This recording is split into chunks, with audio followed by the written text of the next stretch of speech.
The story of Christianity begins with a simple yet profound message. It was delivered by a teacher named Jesus from a small town in Galilee. His teachings were not about building earthly kingdoms or gaining political power. Instead, he spoke of a different kind of kingdom, one built on love, compassion, and justice for everyone.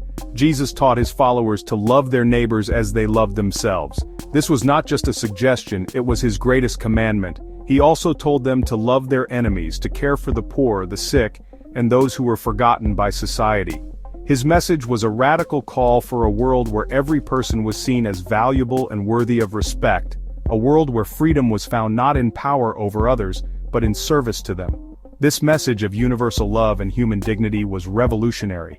In a world full of strict social hierarchies and brutal empires, Jesus offered a vision of equality. He spent his time with tax collectors, fishermen, and women, people who were often looked down upon. He healed the sick and welcomed the outcast.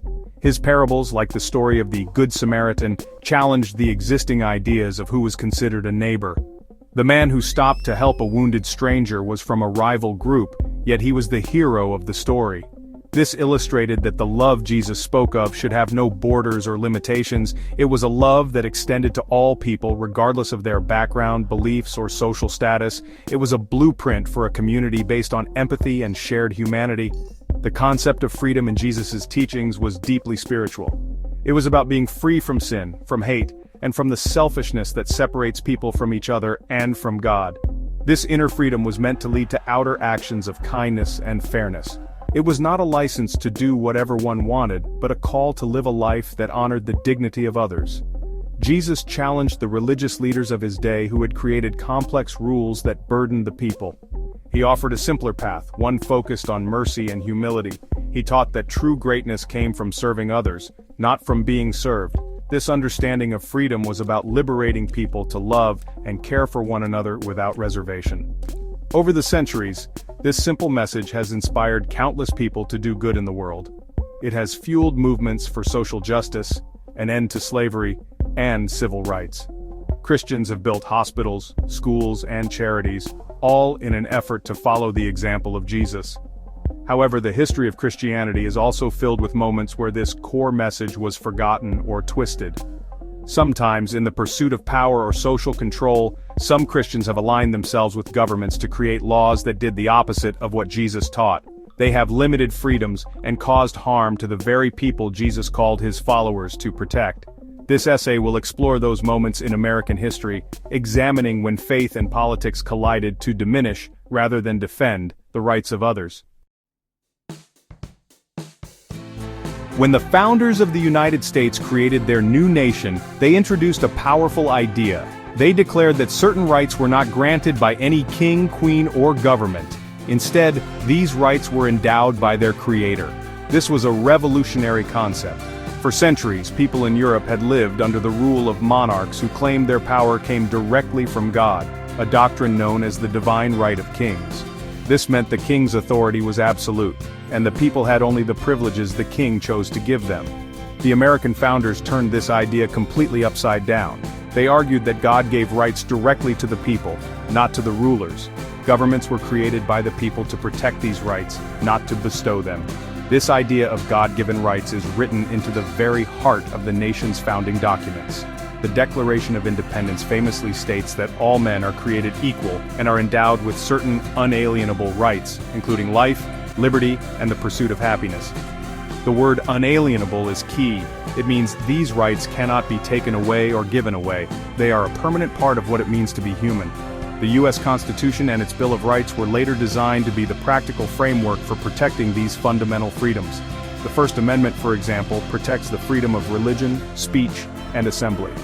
These protections were put in place to ensure that the government could not interfere with the basic rights that the founders believed came from a higher source.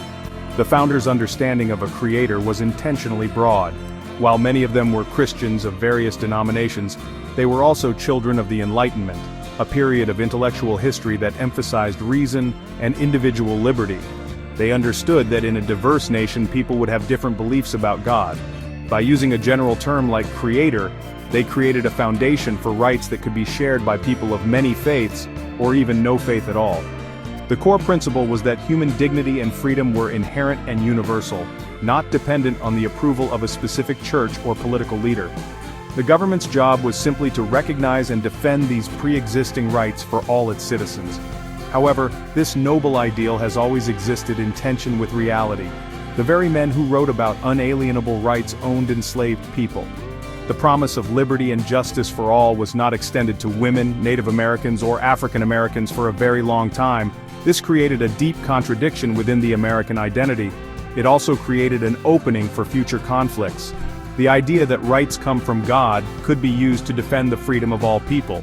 But as history would show, it could also be interpreted in a narrow way, used by certain groups to claim that their specific version of God's will should be imposed on everyone else, even if it meant taking away the rights of others. In the 19th century, a powerful idea called manifest destiny took hold of the American imagination.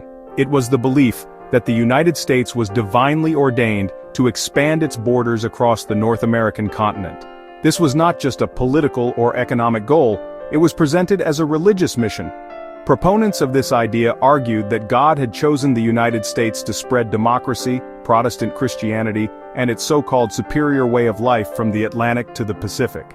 This belief was used to justify the removal of Native American tribes from their ancestral lands, the war with Mexico, and the annexation of vast new territories.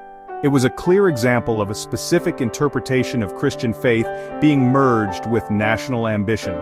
Newspaper editors, politicians, and even some preachers used religious language to promote westward expansion. They painted the American settlers as pioneers carrying the torch of civilization and faith into a dark and untamed wilderness. They often described Native Americans as savages who needed to be converted or removed to make way for progress. This narrative ignored the fact that these lands were already home to complex societies with their own cultures, governments, and spiritual beliefs. Manifest Destiny transformed a policy of conquest into a holy crusade. It gave a moral and religious justification for actions that resulted in immense suffering, broken treaties, and the near destruction of many indigenous cultures. This use of faith directly contradicted the core teachings of Jesus about loving one's neighbor and respecting others. Instead of seeing Native Americans as neighbors to be loved, many proponents of Manifest Destiny saw them as obstacles to God's plan for America.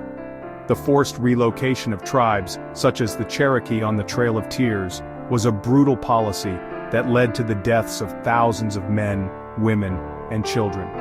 Yet it was often defended by those who believed they were fulfilling a divine mission. They twisted the Christian message of salvation into a justification for cultural and physical destruction, arguing that they were bringing light to people they considered to be living in darkness, even if it meant extinguishing their way of life. The legacy of Manifest Destiny shows how easily faith can be co-opted by political goals. It created a dangerous fusion of American nationalism and a particular brand of Christianity. This fusion suggested that to be a good American was to support the nation's expansion, and that this expansion was inherently a Christian duty. It set a precedent for using religious language to justify government policies that stripped rights and dignity from entire groups of people. This collision of faith and politics did not protect God-given rights for all. Instead, it used the idea of God to rationalize taking those rights away from those who stood in the path of national ambition. One of the most profound and tragic examples of faith being used to deny human rights is the defense of slavery in the American South. Before the Civil War, many white Christian leaders, pastors, and theologians in the Confederacy and slaveholding states developed an entire religious framework to justify the institution of chattel slavery. They argued that slavery was not only permitted by the Bible but was actually ordained by God. They cherry-picked verses from both the Old and New Testaments, taking them out of their historical context to build a case that a system of permanent, race-based bondage was part of God's natural order for the world. This was a direct use of religious authority to uphold a system that denied the most basic God-given rights of life and liberty to millions of African Americans. These pro-slavery arguments were widespread and influential. Sermons were preached from pulpits defending slavery as a benevolent institution that brought so-called heathen Africans to a Christian land where they could be saved. Religious pamphlets and books were published that claimed white people were a superior race, chosen by God to rule over black people. They argued that abolishing slavery would go against the will of God and lead to social chaos. This religious defense was crucial for the Confederacy. It allowed slaveholders to see themselves not as oppressors, but as righteous Christians fulfilling a divine duty.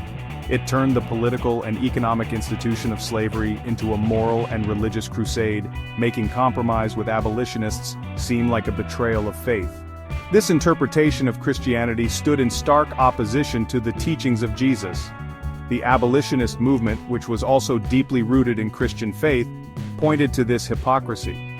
Abolitionists argued that the core message of the gospel was one of liberation, equality, and the inherent worth of every human soul, as taught in passages like Galatians chapter 3, verse 28, which states that in Christ there is neither Jew nor Gentile, neither slave nor free. They saw slavery as a grave national sin. The conflict over slavery thus became a theological battle for the soul of American Christianity. One side used the Bible to defend bondage and hierarchy, while the other used it to champion freedom and equality. The defeat of the Confederacy in the Civil War did not end the use of faith to support white supremacy.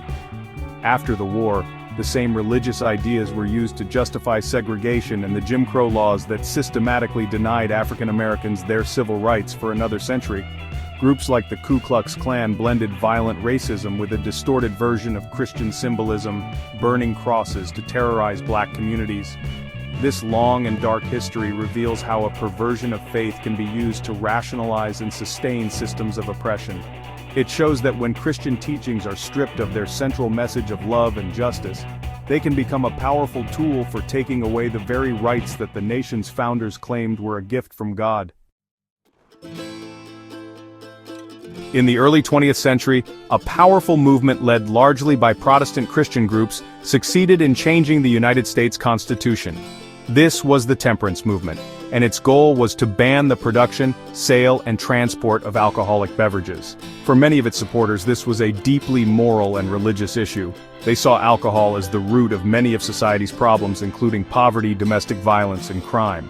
Groups like the Women's Christian Temperance Union and the Anti-Saloon League argued that it was their Christian duty to create a more righteous and sober nation by using the power of the federal government to outlaw alcohol. They believed that by removing this temptation, they could improve the moral character of the country. This crusade culminated in 1919 with the ratification of the 18th Amendment, which established national prohibition. On the surface, it seemed like a victory for a certain kind of Christian morality. Supporters believed they were using the law to help people and build a better society in line with their faith. They were working with the government to enforce a specific moral code that they believed was beneficial for everyone. They saw it as protecting families and communities from the destructive effects of alcohol. For them, limiting the freedom to drink was a necessary step to promote public health and virtue, a goal they felt was sanctioned by their religious beliefs. However, this noble experiment had many unintended consequences that ultimately undermined both the law and respect for it. Instead of creating a more moral society, prohibition led to the rise of organized crime. Gangsters like Al Capone built vast illegal empires based on bootlegging, speakeasies, and smuggling. This led to a dramatic increase in violence and corruption, as criminals fought for control of the illegal liquor trade and bribed police and public officials to look the other way. Ordinary citizens who simply wanted to have a drink were turned into lawbreakers. The government's attempt to legislate morality on such a massive scale backfired, creating a new set of social problems that were arguably worse than the ones it was meant to solve. The story of Prohibition is a powerful lesson in the limits of using government power to enforce a specific religious or moral viewpoint. While the intentions of many temperance advocates were sincere, the outcome showed that trying to take away a personal freedom enjoyed by a large part of the population could lead to chaos and disrespect for the rule of law. It demonstrated a collision between a particular Christian vision for society and the broader American value of individual liberty. The eventual repeal of Prohibition in 1933 was a recognition that using the federal government to impose one group's moral code on the entire nation was not a sustainable or effective way to govern. It showed that faith-driven policy, when it infringes on personal rights, can have damaging and unexpected results. During the Cold War, the United States was locked in a global struggle against the Soviet Union and its official ideology of communism. Because communism was atheistic, American political and religious leaders began to frame the conflict not just as a political battle, but as a holy war between a godly America and a godless enemy. This period, known as the Red Scare, was marked by intense fear and suspicion of communist influence at home. In this climate, a new kind of religious nationalism emerged. Leaders sought to draw a sharp line between the United States and its rival by publicly emphasizing America's religious character. This led to government actions that officially linked the American identity with a belief in God. It was during this era, in the 1950s, that the federal government took steps to embed religious language into national life. In 1954, President Dwight D. Eisenhower signed a law to add the words "under God" to the Pledge of Allegiance. He stated that this would reaffirm the religious faith on which the nation was founded and distinguish it from the atheistic communists. 2 years later, in 1956, Congress passed a law making "In God We Trust" the official motto of the United States. These actions were not the result of a sudden nationwide spiritual revival. They were deliberate political decisions made in the context of the Cold War. They were designed to use religion as a weapon against a foreign ideology. While these phrases may seem harmless to many, their adoption represented a significant shift. They marked a move away from the founders' more general and inclusive idea of a creator toward a more specific and public endorsement of monotheistic faith by the government. This created a form of ceremonial deism, where religious references became part of the official state identity. For some Christians, this was a welcome development. They saw it as a way to honor God and strengthen the nation's moral fiber. They worked with political leaders to promote these changes, believing that a more publicly religious America would be a stronger America. However, this fusion of God and government had a chilling effect on the rights of some Americans.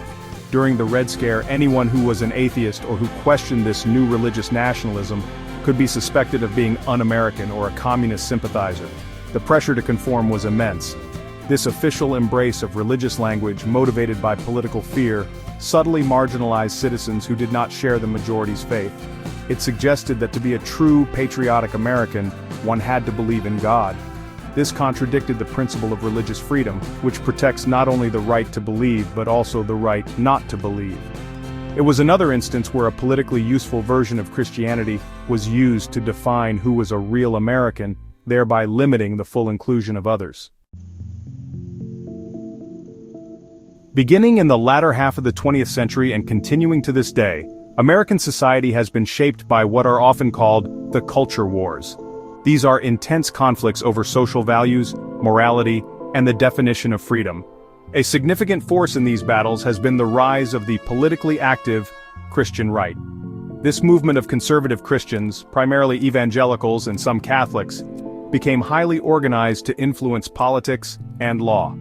Their goal was to push back against what they saw as a decline in the nation's moral values, driven by secularism, feminism, and growing acceptance of LGBTQ+ rights.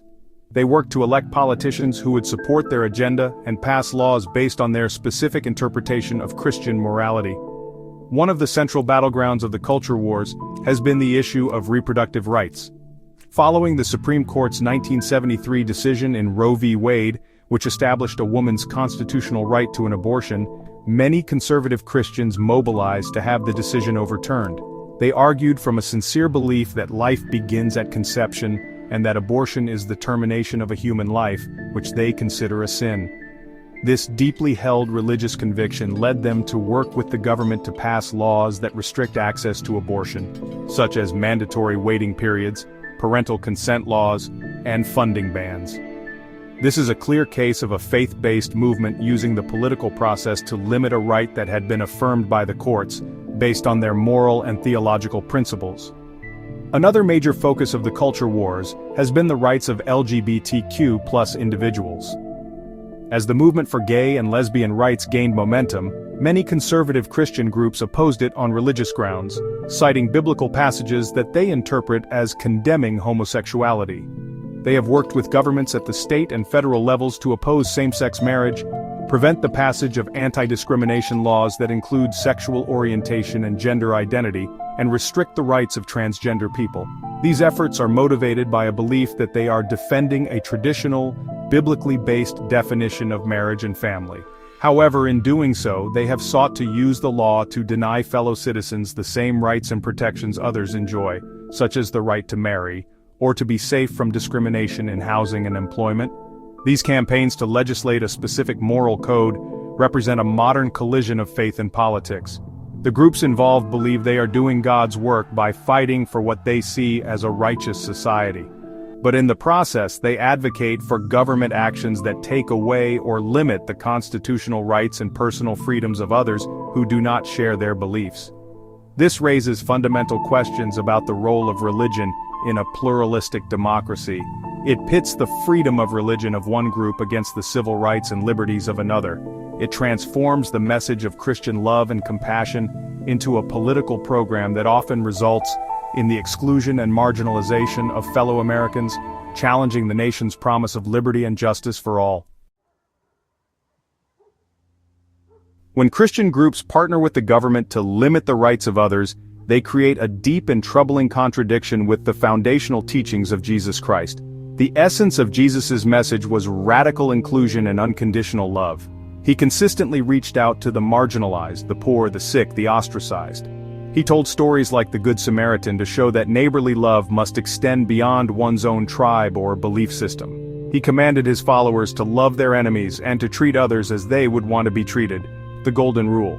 This central ethic is one of empathy, compassion, and the universal recognition of human dignity. It is a message that seeks to break down barriers between people, not build them up.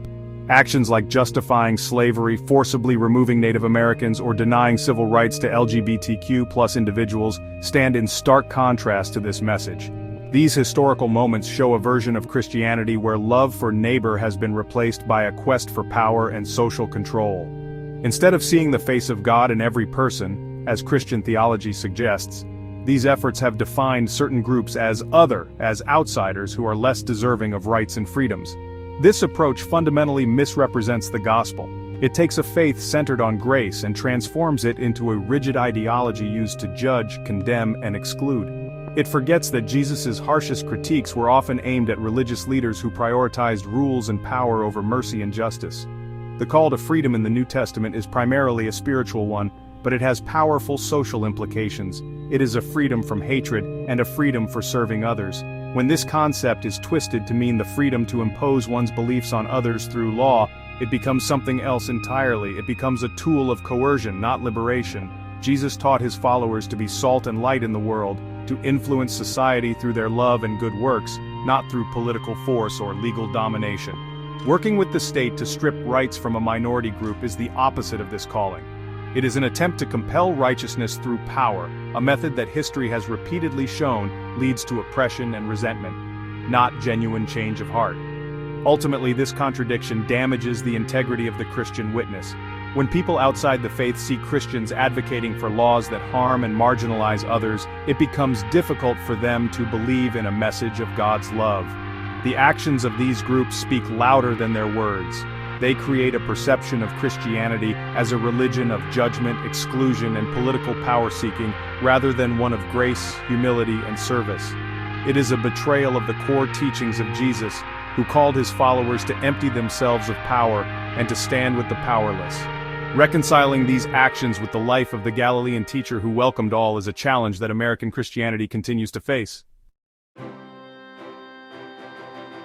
Reflecting on these difficult moments in American history is not about condemning faith. Instead, it is a crucial exercise in understanding how even the most noble ideals can be led astray.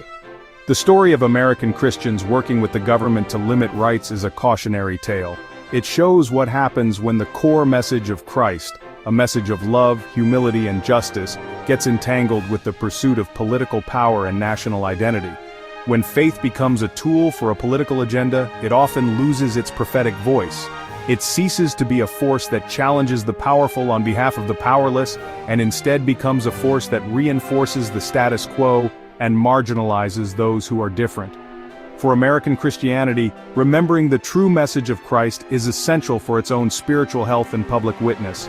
This means returning to the teachings that call for loving one's neighbor without exception, caring for the least of these, and seeking justice for the oppressed. It requires humility and a willingness to admit when the faith has been used to cause harm. A faith that truly follows the example of Jesus should be at the forefront of defending the rights of all people, especially the most vulnerable, not trying to limit them.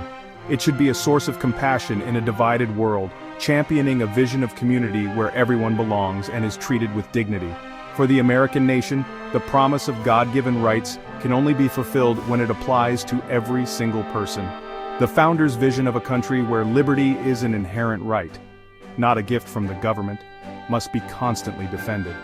This requires protecting the separation of church and state, which ensures that no single religious group can use the power of the law to impose its beliefs on everyone else. This separation does not restrict religion, it protects it, allowing faith to flourish freely without being corrupted by political interests. It also protects the rights of citizens of all faiths and of no faith, ensuring that the government remains neutral and just for all. In the end, both faith and freedom are strongest when they honor the dignity of the individual. The historical collisions between politics and certain Christian factions have often weakened both, staining the reputation of faith and betraying the nation's highest ideals of liberty. The path forward requires a renewed commitment to the principles of love and justice found in the best of our religious traditions, and to the principles of equality and freedom enshrined in our founding documents. By remembering the lessons of the past, we can strive to build a future where faith serves as a force for uniting people and protecting rights, ensuring that the promise of one nation, with liberty and justice for all, becomes a more perfect reality.